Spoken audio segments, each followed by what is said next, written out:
শীতে কচি থেকে বুড়ো সবারই প্রায় ঠান্ডা কাশি লেগেই রয়েছে, তার জন্য আমি নিয়ে আসলাম চটজলদি একটা ঘরোয়া টোটকা। তোমরা এটা দেখে বুঝতে পারছো না তাই তো? কি এটা? তো এটা হচ্ছে চমনব্রাশ। তো চলো এই চমনব্রাশটা বানানোর জন্য আমাদের কি কি উপকরণ লাগছে। আমরা কিছু আমলকি প্রেসার কুকারে সেদ্ধ বসিয়ে দেব, আর কিছু খেজুর জলে ভিজিয়ে রাখবো। আর মশলার জন্য আমাদের লাগছে এখানে এলাচ, লবঙ্গ, গোলমরিচ, দারচিনি, তারপর মৌরি, আর লাগছে তেজপাতা। এইদিকে দেখো প্রেসার কুকারে সেদ্ধ হতে দিয়েছিলাম আমলকি, তো আমলকি সেদ্ধ হয়ে গেছে। এখন আমলকির থেকে বীজগুলো ছাড়িয়ে নিতে হবে। এরপর চলে আসলাম মেন প্রসেসে। তো কড়াইতে দিয়ে দিলাম ঘি।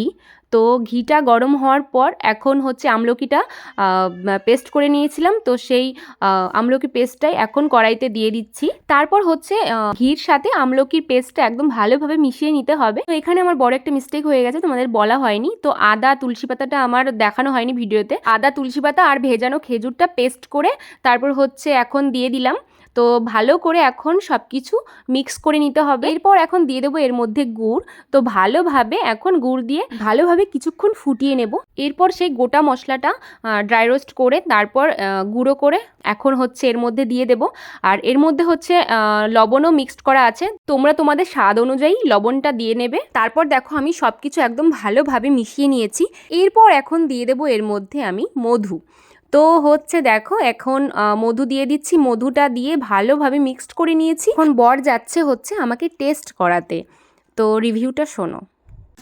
কেমন হয়েছে কেবল? এবার টেস্টটা ভালো লাগছে, তুমি একটু খেয়ে দেখো। রিভিউটা শুনে তোমরা বুঝতেই পারলে কতটা টেস্টি হয়েছিল খেতে, আর কালারটা একদম দোকানের মতনই লাগছিল।